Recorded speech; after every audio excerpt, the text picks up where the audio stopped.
My name is Kirti Devnani, and today I will be talking about reframing questions, how we can go towards a journey of more open communication between parents, skill support staff, and how can we better understand the complexities, the challenges that TCKs face. So, about my journey, I have been working in the education field for the past 3 to 4 years, and I have worked in different countries, spanned across UK, currently the United Arab Emirates, and India.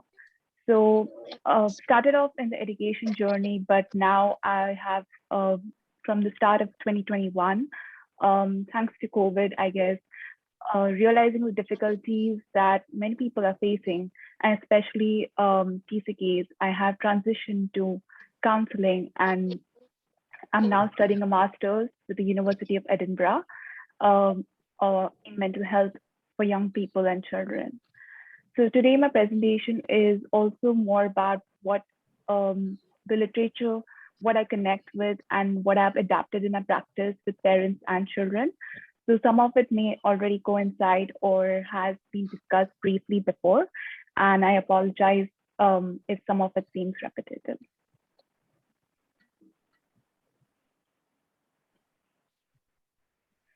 So recently I just came back from Zurich. I'm currently based in Dubai. And when we finished our check-in procedure, we were on our way to the security control, and we just decided to buy some chocolates from Switzerland. So while we were in the store, we were, looking at the variety of chocolates. I met a lady, the sales lady working at the store, and she was explaining to me excitedly and everything. I had a hint that her accent perhaps had an Asian touch to it. And when she was talking about the chocolate, she just spoke a line in Hindi. And all this while a mask were on. So it's just like you come to know by the face that, okay, this is perhaps she's Indian. And she spoke a line in Hindi to just confirm if I understand. And we instantly developed that connect. And my suspicions got confirmed. It kind of sparked a conversation instantly about her whereabouts, what her journey has been. And she mentioned that she grew up for the first 15 years of her life, the developmental period, in Goa. And that is what she considers home. After 15, she did her entire schooling there, and then her parents decided to shift back to Switzerland, which is home for them. So when she moved back to Switzerland, she kind of developed the notion that India is home for her. And she made it a point to go back 3 to 4 times to Mumbai and Goa to just kind of maintain that sense of home and belonging. Unfortunately, then came the COVID, and kind of halted international travel. So since the past 2 years, she's unable to go back to India. And recently, we just had Festival of Lights, which is known as Diwali. And she was just expressing how depressed she was feeling and how sad she was feeling because she couldn't go back. And you're receiving pictures from your family, from your friends that, okay, we're celebrating Diwali and we really miss you. So it kind of amplifies the feeling of loss. Yeah, this part, the previous speakers were good, but this reminds me. Okay. Are you muting them? No.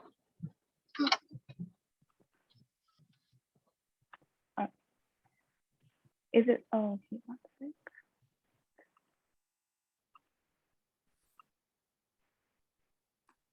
Yeah.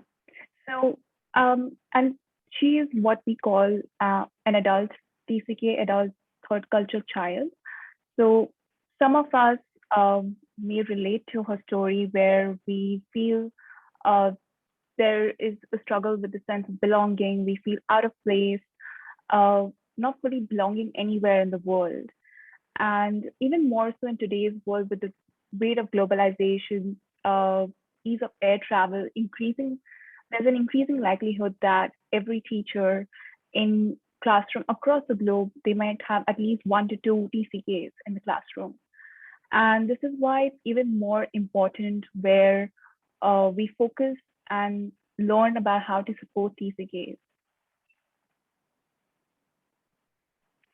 So since Laura has already covered the definition of TCK, I will just briefly move across the slide.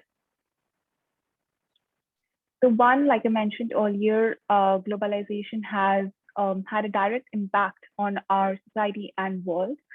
And we can see the omnipresent cross-cultural childhood. It's becoming the new normal. And as sociologist Dr. Ted Ward had predicted in 1989 that TCKs would be the prototype citizens of the future, we can see it coming true. So while research shows that there are many benefits of living globally, growing up in different places, it is also evident, like other colleagues have shown through their presentations, that TCKs are prone to many challenges. As key stakeholders and players in our TCK's lives, it's very crucial that we adopt ways to be proactive about preventing negative manifestations that these challenges have on the mental health and well-being of TCKs.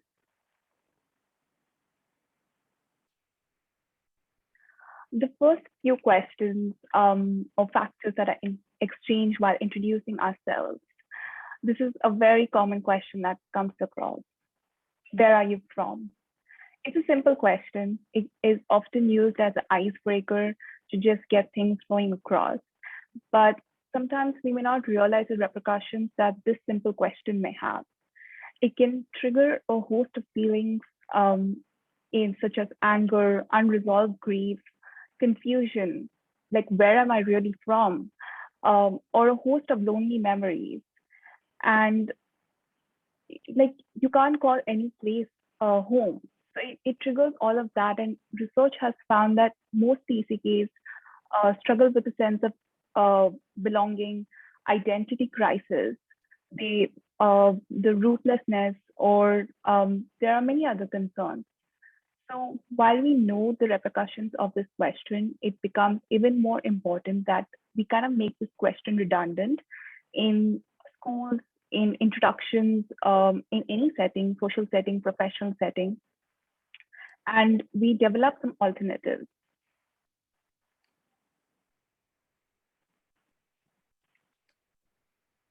So some of the alternative questions, and this goes to show that we are more interested in just beyond what your passport says, what your nationality says, or just a one-word answer. This is more towards interested in your story. So the first one, where have you lived? Where did you grow up? This can sometimes spark a story about the childhood and the places that are important to the TCKs. The second question may be more suitable for young children, where it's a simple one word or one sentence answer. It's quite simple. So where were you born? You can just mention any place, and it depends on them whether they choose to elaborate or not. The third question, what's your story? Would you like to tell us? It is more open-ended, and I personally like this one as it implies that the asker is more interested in the monologue that you want to give, and this is your story can be fun, can be sad, can be interesting. We are all yours for it. So these are some alternatives. However, if anyone has more alternatives, you can feel free to chat about it.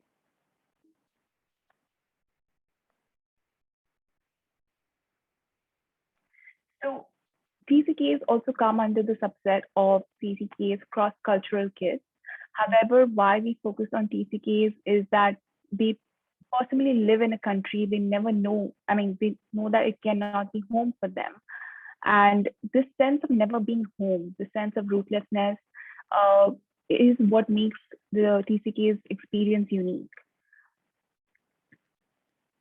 So this analogy is what I have discussed with some of my clients, students, and it has seemed to work well with mild to moderate cases.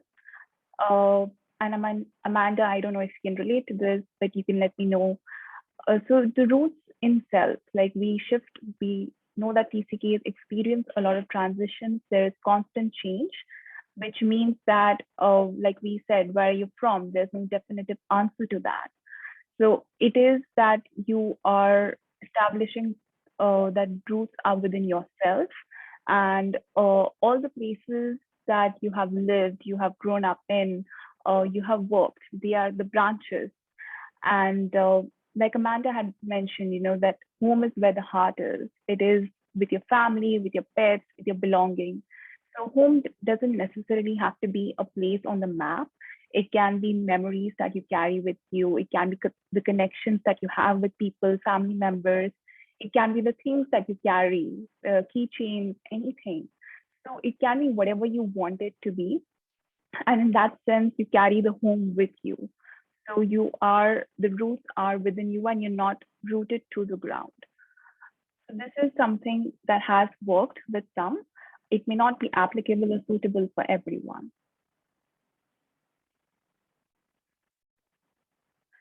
So more on open communication, where this is for parents, counselors, any other stakeholders that are involved in the children's lives, where we can talk to them about what it means to be a TCK. Like I think Rebecca had mentioned earlier that you hear the term much later in your life. For example, when you're graduated at school or in university, or when you meet other TCKs or attending a seminar like this.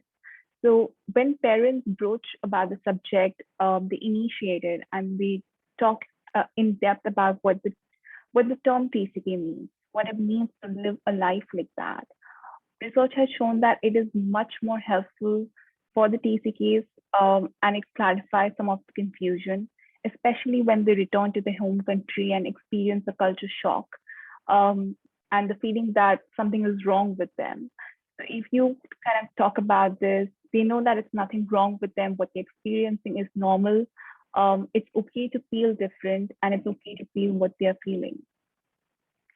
As a parent, family discussions with the TCK about how it impacts them, because like we know, these are the choices that we are imposing on our children. They didn't ask for it. So discussing with them, we know that it impacts your life, and how can we build a sense of understanding, resilience, a sense of purpose in all this chaos, and contribute to the overall well-being. So, and especially, let's say when you're making a move, having a family get together, or just having a one-on-one conversation between a caregiver and a child about how they're feeling. Sometimes even reading stories to young kids, sharing real life examples and seeing if they relate to it or ask questions of their own. So this is something that teens, children can benefit from. One of the most important things that we can do to support TCKs is to help them identify and talk to the difficulties that they're facing. So often we know that there's an overwhelm of emotions that they feel, because it's not just like one thing. I'm feeling a loss of a friend, but at the same moment, I'm feeling angry, I'm feeling withdrawn, I'm feeling dumb. So when there are a host of feelings, and during the transition, we know that it's not just tough for the TCKs, but also the parents of TCKs. We can talk, this is a feelings wheel that can be like, maybe stuck on the cupboard, on the fridge, or very often discussed amongst family members where, okay, I'm feeling angry. I'm feeling angry because maybe I'm feeling withdrawn from everything that's happening around. Why am I feeling withdrawn? So it can go into deeper emotions and the statements. And the more and more we develop that vocabulary, children and TCKs, they will become fluent in it. Also saying goodbyes, let's say if a close friend is moving away, how do the children want to say goodbye? What is it that they want to do? When the parents are experiencing stress during the move, are they talking about it with their children? How can, as a family, we can model good self-care, so that we know that children learn by imitation, and how can we adapt that? So we can learn and practice healthy coping strategies. And lastly, we know that since change is so constant in their lives, it's all the more important to nourish relationships, knowing and like developing the importance of not just family relationships, but friends, people they've connected with throughout their lifetime, and how can we keep in touch with them, and support the TCKs in. I sometimes virtual connection can take a strain on you. So how else can you connect? Can you write a letter to them? Um, do you want to visit them on festivals, learn more about the culture? And the next time, let's say you make a move, uh, other than informing them in advance, how can we say goodbye well? So that there is not that nagging feeling, okay, that maybe I could have done better or it was too rushed. So it's very important that we teach ourselves and also the TCKs that how can we nourish relationships and that all of us are in the same boat together. And skill support, like it has been a theme throughout the presentation. We can let TCKs know that whatever they're experiencing, it is okay, and not everyone will understand the complexities of the experience. Uh, One other important thing is that we know while TCKs have a lot of benefits, but we don't want to turn the losses into gains. That okay, you're losing a few friends, but you're going to a better place. So we don't want to do that. And if for them, whatever the loss is, it is a loss, and we acknowledge their grief and sometimes what may be unresolved grief. So to conclude, international life is the TCKs normal, and let's say what are problems for them. It's not just we don't have to brand it as TCK problems. They're problems of their life, what is normal for them, and every TCK, like we know, is unique. What may be a problem for one may not be a problem for another, and like since they are unique, we can avoid making generalizations, as we know that no two TCKs are identical. So, like we all are interested in the story and respect their journey, we continue to do so to make them feel comfortable. So that's about me. Thank you very much.